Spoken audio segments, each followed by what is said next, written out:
Hello and welcome to Omar's Rickshaw Ride. We are Omar and Zahra. Please follow us on Twitter at Omar's Rickshaw. And today's episode is brought to you by the lovely people at the Supreme Court who are taking us back to the 1950s, it seems like. Between them and the Texas GOP, it's been a pretty rough week all around. This morning we found out that they are going to be overturning Roe v. Wade. Also, yesterday was the decision around loosening gun control laws that states have set up. And last weekend it was the Texas GOP. It's the freaking worst. Mm-hmm. This has just been a rough week for America. Yeah, at least for those of us who want a separation between church and state. Those of us who value people's civil liberties. Yeah. When it comes to what they want to do with their own bodies. I know we're not a political podcast and we don't want to get too deep into this, but our general belief is that people should be able to do with their bodies and with other people whatever they want to do, and it's no one else's business. Yeah, I just don't understand this. If you don't like something, why do you have to ban it? If there's a choice, then you can just choose not to do it. Right. Right? Right. But this is about control. Yeah. It's not about children because, we saw in Texas not very many weeks ago that, children are disposable. So it's really about control, like you said. Mm-hmm. Well, let's dive in. Apologies again. We have not brought out any more Kenobi episodes. We hope to. We aspire to. We'll try to make it happen. I mean, I would really like to do a Kenobi episode. Just, summing up and wrapping up and... Right. Yeah, talking about... It was our warm-up. It was our first two episodes. We've watched the finale. And, we have lots of thoughts, ups and downs for the show. I'm also happy to have further podcast episodes. What else is coming out? Umbrella Academy, Season 3. Yes, I'm still on Season 1. I'm hyped about Westworld coming back. Stranger Things, all kinds of nerdy stuff. So, Miss Marvel. Yes. Episode 3. We're halfway through. The title of the show, Destined, possibly a reference to the Clandestines. Any other reference? Was there a comic book title with that name? I don't remember. I believe there was. Oh, it was in The Marvelous. I think in The Marvelous Miss Marvel. Yes. And that may be the one that's getting given out for free with the QR code that's hidden. Yes. We don't have that, and I actually haven't read it. Mm-hmm. But yes, I think that it is a reference to the clandestines, as Pakistanis would say, and clandestine, as not Pakistanis would say. So we start with the opening Marvel title. We have some different music than what we're used to. Do you know what that music was? I tried to look it up. No, it didn't, but it seemed very fit for partition era revolutionary movies. Mm-hmm. It was very period like that. I was happy to see that they went there. So we start off in 1942 in British occupied India. We don't exactly know what part of India they're in. North, south, east, west, no clue whatsoever. They look to be in a temple, ruins of some kind. Yeah, it seems like a temple. When the camera zooms out from above, we see the 10 Rings logo. Mm-hmm. What else do we see? We see a lot of sculptures. We see a helmet. Mm-hmm. And they find a bangle attached to a blue hand. Dun, dun, dun. Dun, dun, dun. So what comes to our mind, of course, is the Marvel beings we know the most with blue skin are the Kree. Yeah. A lot of them have blue skin. Yeah. Well, I want to talk a little bit about just how we've been theorizing about what the bangle is and what its origin is. I think part of it is because I'm really attached to the inhuman origins of Kamala Khan. So I just think that it is some kind of ancient Kree technology. Mm-hmm. And maybe there's even Terrigen crystals in the bangle. And it does light up in the same way as the 10 Rings. So, there's something there there's a connection. Right. Yeah. Is it Aisha or Najma that say that there's supposed to be two bangles? Right. And they don't know where the other one is. Aisha says that when she walks in. Mm-hmm. They reference that the British may have taken it already. Yes. Which I love, because whoever talks about the British looting Indian temples and having all these artifacts now in their museums that were taken from our people. I believe that word loot even comes from Hindi or Urdu. Yeah, lootna. Yeah. Yeah. That's where the word in English comes from, because that is what the English did. Yeah. Is loot yes. it. Loot liya. Right. Yeah. One thing that came to my mind is that the other one is missing, and we find out later they show back up, the clandestines do, 80 years later in the modern time. In those 80 years, they haven't found the other one? Have they been looking? We don't really know what they've been up to. So you do have to understand, though, that for them to even know where it is, it has to be activated. If Kamala had not put it on, they would not know where it is. Mm-hmm. Samajh rahe hain na? Yeah. Right? But I don't know. They have 80 years. They have a whole team of people. Maybe nobody ever put it on. Right. Yeah. Maybe if I was them, I would have sent someone to go work in like some British museum. They may. Mm-hmm. We don't know what's coming ahead. There are a lot of British museums throughout the Marvel universe. Yeah. Interesting. And then they split up as the British start coming in. I don't know why they all split up, but it just, I guess, sets up the story with Aisha disappearing. They reference later they've not seen her again since that time. Oh, they're lying. I think they are. Yeah. Yeah. Something shady must have happened between them and her great-grandmother. Yes, Aisha. And I think that may have something to do with Aisha's disappearance as well. Right. So, and the train? And the train and Sana finding her way back to the dad. I think that something happened here. My prediction is that we may get another partition scene. Or, this was not a partition scene. This was pre-partition India. But we will get the partition scene from the train station. Yeah, I believe that story will be filled out later on in the next few episodes. When we go back to, the current time, Kamala is in Adam's house. He references later that's his house. And his name is Adam. With two ways, according to the subtitles. Interesting. But also there's a link, according to Wikipedia. We did some Wikipedia searching before and after. You had already heard about the clandestines, yeah. But Adam was, I guess, the father figure. Yeah. Of the clandestines. Yeah. Yeah. Yeah, but the way that Najma says it is Adam. Who is watching Zoe Zimmer's? Yeah, when he walks in, he's eating Pop Rocks, and he's watching Zoe Zimmer's TikTok. It's the popcorn that McCleary had referenced as well. Yeah. So she finds out from Najma that they are from this newer dimension, which is a separate dimension. We don't really know what exactly that means, what that looks like. They have sometimes been known as the Ajnabi, the Majnoon, unseen. You translated those words for me. Yeah, Ajnabi means stranger. Uh-huh. Majnoon means like somebody who's like crazy in love, like super duper passionate. And what was the other one? Yeah, then there was just stranger. Unseen. Unseen. Which is a nice punk rock band.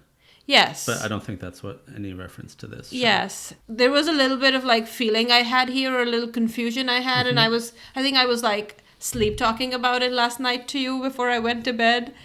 That, at least in my understanding of jinns in Islam, is that we don't believe them to be in another dimension. Mm-hmm. We believe that jinns live here with us. We say that they're unseen. There is a veil between their world and our world. But they have families just like us. They live just like us. Also, that they're not made of light. They're made of smokeless fire. Mm-hmm. Right? In the Islamic framework, the angels are made of light. We are of the earth.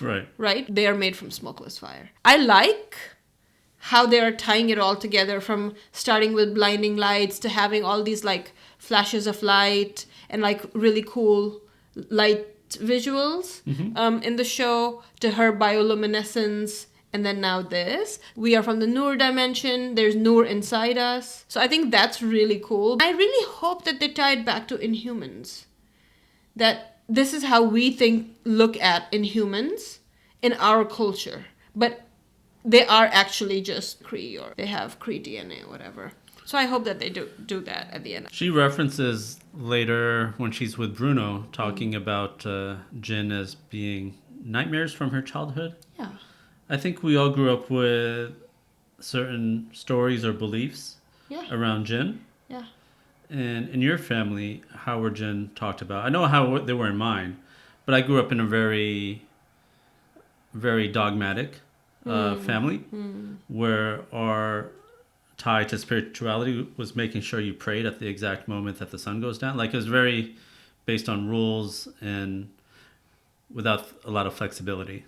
Okay. So for us, we talked about Djinn in terms of, like, let's say the wind blew a door shut, and we would joke that that was a Djinn in the house. But it was a joke. Okay. In my family, there's a lot more relationship with Djinn. So the house that my nani's family came to after partition, they came from Amritsar to Lahore. It was a huge, huge, huge house, and they didn't occupy all of it. So there were 2 floors. They lived on the 2 floors, and then there were like more and more floors where nobody ever went. So the belief was that there are Djinn who lived there, and people had said that they had seen them, and people had described them. They even had names. I don't remember what they were called. Maybe I can ask my nani. But there was always this idea that there are Djinn in this house who coexist with us. So when we went upstairs, like there was a certain etiquette that not to disturb them. Like for Basant, we would go up to the roof to fly kites. You were not supposed to bring animals up there. You know, there were these ideas and beliefs about coexisting with Djinn. And then on my dad's side of the family, also there are people who are said to have connections with Djinn. These types of stories exist in the family, and there's a comfort in the idea that, you know, they exist just with us. Right. And I'd love to hear from our loyal listeners and viewers. What are your stories? Like, for those of you who did grow up Muslim, grew up Desi, did y'all grow up with stories around Djinn? Were they different than ours? Were they similar? Yeah. I'm curious. So they have the conversation. She finds out that they need her and her bangle to help them access a portal back to their own dimension. We are left a little curious that maybe Kamran, who appears to have been born here also, maybe also be able to access the same set of powers and the same resources that the bangle may be providing to Kamala.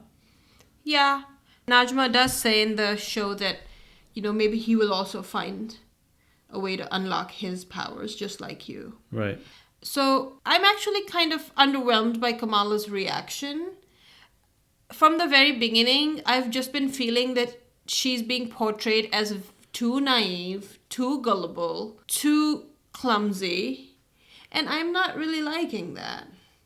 I just don't know. There is something about either Iman's performance or the way that this character was written that feels a little bit too childish. And when I compare her to Nakia and Bruno, they don't seem that way to me. That she's just so gullible. You know what I mean? Like, she doesn't ask questions. In the comics, one tool that they used was an internal monologue that went along with the narrative, and that helped us see what was happening in her mind a little bit and made her seem more grounded. Here she just seems overwhelmed and confused and self-conscious. Yes, I'm wondered how much of that is limitations from the medium for TV show versus a comic book. Yeah, there's very little processing that happens that we are noticing what's going on in her internal world, other than what she expresses to, like, say, Bruno later on. Yeah, I do like her conversation with Bruno, except she's self-absorbed, but that is also par for the course for many teenagers. Right? We notice with her relationship with Bruno, and then later on her relationship with Nokia, like, she's barely attuned to what's going on with them. With Bruno having gotten into Caltech, with her winning her board, you know, her seat at the board of directors. It makes sense also that this crazy life-changing thing is happening to her, and she doesn't have the space to be more present with her friends. Yeah. Yeah, and it's obvious that she doesn't have the support or is not able to use the resources that may be available to her. Mm-hmm. Right? Bruno and then Sheikh Abdullah are really the only support that she'd had so far. Or not even so far. And then this episode, we saw that she connected with her mother a little bit. Mm-hmm. And she overheard her dad's conversation with her brother. So, I see that that's bringing her to a different place. But in her arc, halfway through the show, I'm not seeing enough movement. Sure. So the one thing I picked up from her consultation with Bruno around what's going on is he referenced Dr. Eric Selvig, who we met from Thor, and we've seen in other, like sporadically in other parts of the Marvel universe. And I'm curious where that goes. And S.H.I.E.L.D. also. S.H.I.E.L.D., yes. Yeah, he's involved with S.H.I.E.L.D. also. Right. So after talking with Bruno, we switch over to what is happening at the mosque. The DODC come with Agent Deaver with their shoes all up on the floor and the carpet. So rude. At least for me. For me, it shows some insensitivity, but it really does pale in comparison to the other things like the Muslim community has experienced with the surveillance state, with people pretending to be extremists and trying to entrap people. Yeah. And, when it comes to the last 20 years, like the shoes in the mosque, it's a microaggression, but it pales in comparison. So one thing I noticed between the interactions that happen in the mosque is that there is a generational divide between Sheikh Abdullah, who at first isn't ready to advocate for himself and for the masjid and the rights, that they need a warrant. But the next generation with Nakia comes in, who's like, you need a warrant in order to be here. Yeah. And that's, I think, similar to my experience with these large Muslim leadership groups wanting to cooperate. And that makes sense also because they're operating from a place of fear about being oppressed. But I came of age like after 9/11 and was involved with like Know Your Rights campaigns within the Muslim and other South Asian communities here in the Bay. So there is a generational divide I saw, and just wanted to point that out. Yeah, I think that it also points to youth being empowered and actually being functional and useful parts of the community, and not as sometimes youth can be viewed as a burden on society. And it goes back to the comics too. In the first comic, that is a big thing that they're tackling, that some people are thinking that these youth are parasites and making them feel that way, that they're useless. Mm-hmm. Kamala comes around and this feeling starts to change among the young people, that they're parasites. And then they start to feel that they're really empowered and they can do something for themselves and for their communities. So I think that's the appeal of a high school type show for me, is to see youth come into their own power. And Nakia, we follow that up with her meeting up with Kamala in her bedroom and just venting to her and also announcing that she actually did win the seat at the board of directors. So two things from this scene. I really, you spotted the hate copy artwork that's on the wall. We love Maria Kamar. Yeah. Her artwork, we've been following her for a long time now on Instagram. And we have her book, Trust No Auntie. Mm-hmm. Yeah, and we talked about that in another episode. Maria Kamar hate copy. Her style is so specific, you can spot it from far away. It's once again for me a nod that this show is being made by Daisies, by other brown people who are really connected with the culture, who can, just naturally pop in references to Sweatshop Boys, hate copy. Bollywood, old Pakistani culture, Coke Studios. Coke Studio. Yeah, as we were thinking about this episode, I was thinking that this is what happens when you tell your own stories. Mm-hmm. If somebody else was telling the story of Pakistanis and Muslims who are not Pakistanis and Muslims, or at least a significant part of the team was not Pakistani and Muslim, this would not happen. Our story will be told differently. Yeah. Yeah. flying carpets and taxi cabs. Exactly. And it's just so heartening to see these little things. Even the music that they play at the Mehndi, it's such Mehndi music in our culture. Right. Like those specific songs that they're playing.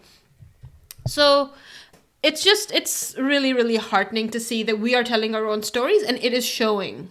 And on that note, I also just want to say, certified fresh on Rotten Tomatoes. Sana Amana tweeted and said 96% on Rotten Tomatoes, sobbing with relief.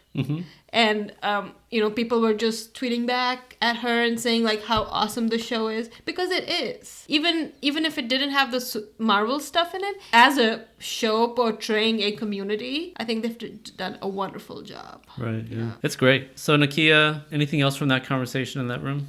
Yeah, she talks shit about Nightlight. Oh, yes. She talks about how stupid the name is. And I see that Kamala is trying to tell her something. Right. But then I think she wants to explain her powers, but I think she gets freaked out by the DODC involvement. Yeah. Showing up at the masjid, and then also Nakia's own assessment of the situation. Yes. And that's the thing, is that she, there is not very much safety for her to come out and say, hey, it's me and I need support. So next up is the Mehndi. Very colorful scene. They play this game on Amir where they hide his shoes. It's called Juta Chupai. Yes, we actually see who I think is Taisha's little brother walking away with like an armload of his shoes. Yeah. This game was played on me. Yeah. And we got married a long time ago, so it's a little fuzzy in my head. But I think your sisters were messing with me. Yeah, I mean it's a tradition that they would hide the shoes and then they get ransom for it. Right. Yeah. I think you paid them a few $100s. Right. Yeah. That was fun.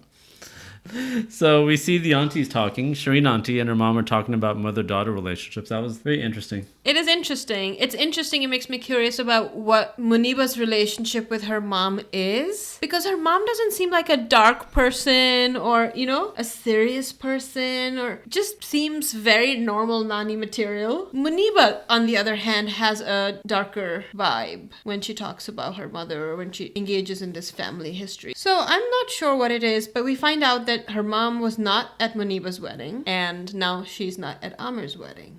Right. She chose not to make the trek from Pakistan. We don't know if she chose or if Muniba chose for her to not come. Sure. Yeah. Interesting. I think we're going to explore this more. Yeah. Especially if they do end up going to Karachi. I just love that Kamala and Nani have a relationship. Yeah, and the FaceTime calls are like mine with my mom. Next couple things, Bruno gives her a mask, and that looks like the mask from her comic book, how she appears in the comic books. So is this the first part of her new costume? Yeah. It looks well made. Yeah, it looks well made, and he's gonna do something significant before he goes off to Caltech, because he says that, right? I can't just leave you without knowing that you're okay or whatever. He actually in the comics comes up with the rest of her outfit. Doesn't he create it? Oh, yeah, he creates it. With some special fabric that embiggens with her? Yeah. And then she has a conversation with Sheikh Abdullah out there on the steps. And this is also really touching. Yeah. And it leads to a larger conversation around how Muslim men are portrayed, especially like these older male figures are portrayed. Sheikh Abdullah also in the comics is portrayed as being someone who's wise and someone who is caring. Yes, he's a leader. Yes. He's not just some mullah running his mouth at the pulpit. He's actually a leader. And he shows that in his interactions with her. Yeah, he has a good sense of humor. And then the line he says to her, that good is not something you are, but something that you do. And that's also straight from the comic books. Yes. And I see that it gives Kamala enough motivation again to pick up the box and open it. Well, going back to the portrayal of men, even Amir and Kamran, I actually really like the changes that have been made to those characters. And Kamran not being a villain in this, I really like that. So, yeah, Sheikh Abdullah, Kamala's father, the way he's portrayed, and Kamran and Amir. I mean, we know these people. We are these people, right? And you actually never see these characters of Muslim men. And again, going back to, because we tell our own story, there's this photographer, Tamara Abdul Hadi, and she has a book. She has a photography project called Picture an Arab Man. And it's these type of projects when we're telling who we are ourselves, right? Or how we look at each other rather than how somebody else looks at us from the outside makes such a difference. The dad reminds me of my dad a lot. A lot. He does. Especially when he pops into that corner store. Yeah. Your dad also likes some treats. Yeah, he Not likes that I it. blame him. I like treats too. Yeah. I used to eat those when I was in college. Oh, okay. I forget what they were called, like mud pies, or there was some kind of pies that we'd get for 25 cents at the corner store. Okay, cool. Yeah, that got me through many smoky college afternoon. Okay. Right. So in that conversation that her dad is having with Bruno, we learn a little more about how they're conceptualizing Djinn, or how Djinn are being talked about. And there's a reference particularly to this group of Djinn, the clandestines Right. we are dealing with. Right. That they have been exiled to live out their days in our world. So it's this group specifically. Yeah. So we go back to Bruno's. Her knee is hurting her, which I guess speaks to maybe the limitations of some of her powers. Yes, she doesn't have the healing factor. Sad. Yeah. I'm attached to the healing factor. But what we get from that conversation is that if she does help them, some things might go boom. We don't know what that really means, other than it could destroy maybe a portion of the earth, a portion of this dimension. Kill her. Yeah, we don't know. And because of that not knowing, she reaches out later to Kamran saying that she needs more time and, it could be dangerous. He also lets her know that he got into Caltech. And we keep with the theme of her knee.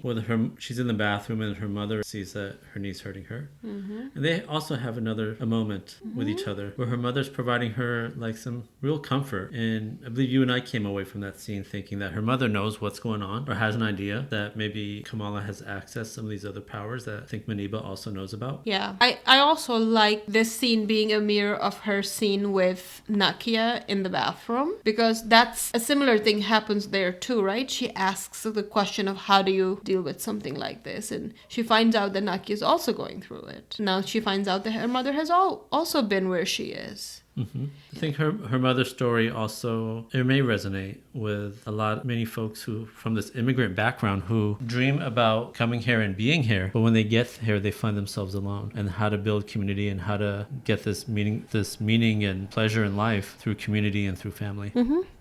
Yeah. So it looks like Najma finds out from Kamran's phone that Kamal is asking for more time. And she's mad and angry. We find out that she's not this nice person that we thought she was from the beginning of the episode. I never thought she was a nice person. Well, she was smiling. So, yeah, we find out that she's not this nice person, and that also she already knew this was going to be harmful. Right. And she was like, why should we care? And I think that comes back later also. So we go to the wedding scene. It was similar in some ways to our wedding. They say I do to each other 3 times. You and I did that as well? Yeah, all of us Muslim folks. Right. There's a reception afterwards. The dancing sequences were really awesome. Even Bruno gets in on it. Yeah. It was fun. It was really colorful, vibrant, and it was very accurate to how a lot of South Asian weddings are. Our dance sequences were not quite as well coordinated. But our wedding was also just really stressful. We'll just put that out there. I guess so. Yeah. I guess Omar gets a taste of that in a couple of minutes. The Sana Amanat cameo. You Oh, spotted that. yeah. Yeah, I actually tweeted at her earlier today saying I spotted you in episode 3 at the Shadi. Nice. That was great to see. Yeah. That was great. So then our villains show up, the clandestines, and a big fight sequence takes place. What do you think about this fight sequence? I wasn't sure how the Djinn were going to be portrayed. Like, were they going to have superpowers? Would they be able to fly? What are they doing? They seem to be able to fight really well. We saw them punch some people out with efficiency. They broke the floor with a punch, so obviously they seem to have a little bit of extra strength. Their weapons, like one just taps the chest and out comes a weapon. They have these strange weapons. The belt turns into this giant metal whip. Yeah. So they each seem to have a weapon of some kind. Yeah. And they know how to use it. Right.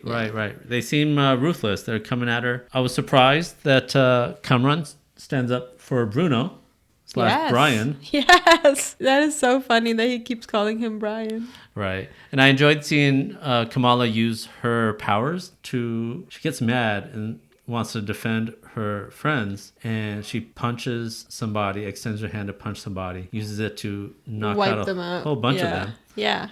That was great to see. I think that was great to see. That's kind of what I'm saying, is that I'm happy they're showing that when she gets angry, right, that she is more clear-headed, because otherwise she's just not there. Right. She's like, can we talk? Why are you doing this? Can we talk? Yeah. Right? I feel like she doesn't quite know what to do. She can defend herself because she has superpowers, but doesn't know the extent of what she can do. Yeah. And that also makes sense. This is all really new for her. Yeah. So even though these Djinn are good at fighting, have some special weapons, maybe have some special physical strengths, they still get taken out by the DODC and their guns. So they get arrested. What happens when a Djinn gets arrested? No idea. I think we'll find out in the next episode. Yeah. McCleary and Deaver are probably going to try to interrogate these folks. Yeah. We'll see. Yeah, I'm curious what happens after. Yeah, I mean, they know Kamala's identity, though. So that's my big concern here. Yeah. At some point, her parents have to find out. Mm-hmm. At some point, people will find out. So maybe this would be the way that people find out. So when Najma grabs her bracelet, we think maybe they're going to use it to open this portal. But instead, we get this vision of a train, this train that's bound for Karachi comes, and following that's when the DODC comes in. Yeah, and before she grabs her wrist and they see the vision, she says, "You said you would help me." And Najma says, "Why would I help those who betrayed me?" So that points to her and Aisha having had a falling out. Right. That also reinforces in my mind that she's lying when she says she hasn't seen Aisha since 1942, that day in the temple. Mm-hmm. Right? So something has happened. Yeah. So we'll find out more. Also, that happened in 42. The partition was in 47, and India's independence was in 47. Mm-hmm. So in those 5 years, I believe her grandmother was born. Yeah. And was a toddler. Yeah. And that's where the source of those stories. Mm-hmm. And maybe something changed for Aisha. Right. So do you think they're gonna go to Karachi? Her and her mom gonna get on a plane? I don't know how she's gonna make that happen. Because her family's mad at her about the fire alarm. And I don't know how she's gonna make that happen, but Nani says you have to come. And it's important to point out that Nani also has seen the train. So I just want to say before we start to wrap up that not only the bangle opens her superpowers, but it is also like a communication tool. Sure. The same way the 10 rings were, we found out in the post-credit scene, is that there may be like a beacon calling possibly the Kree or whoever back. So that's going to be something that pops up either in this series or in the following series. We're going to find out something important. Yeah, because when it activates, all of these people get notified, then somebody more is getting notified too. Mm-hmm. It's really interesting that Nani is so casual about it too. She's like, "Beta, I also saw the train." Yeah. But it's a big deal that she knows what's happening. She's got to go back. Yeah. To Karachi. Yeah, I think they may go back. I'm excited to see that. I'm curious to know if they actually went to Pakistan, if they created Pakistan here for the show. Once again, a really fun episode. Yeah. I love everything about it. I love the music. I think I heard A.R. Rahman earlier. The ending credits music, this song called For Aisha. There's a movie called The Sky is Pink. Mm-hmm. And it's about this young lady, Aisha, who passed away a few years ago. From pulmonary fibrosis. Right. It's an awesome song. The band who created this song, one of the members of the band is her actual brother. Mm-hmm. It's touching. Watch the music video on YouTube. Yeah. And then also in one part of the song, it says, Roshniya sariyan pee layan, like I've drank all the light. So there's a reference to light again. I love the post-credit music that they've chosen so far. Yeah, for all the episodes. And, they're uplifting artists and stories that need to be told. Yeah. Yeah. All 3 of the tracks have been like that. Yeah. So kudos to Marvel, Bisha, who creating the show, the directors Adil and Bilal. Mm-hmm. Yeah, we've been excited. Yeah, we look forward every Wednesday to pick up our daughter from preschool and watching the show. And get these some Friday mornings to do the show. On Wednesday we pick her up early and we get some taqueria food and then we just watch the show. Yeah. Thank you all for joining us. Find us on Twitter at Omar's Rickshaw. We're also on YouTube, Omar's Rickshaw Ride. Just Google that, find us, hit us up. Tell us your stories about Djinn. We'd love to hear from you. Yes, or shadis, or anything else that you could relate to in the show. Holler at us, share the show with your friends, family. We'll see you all next week. Bye!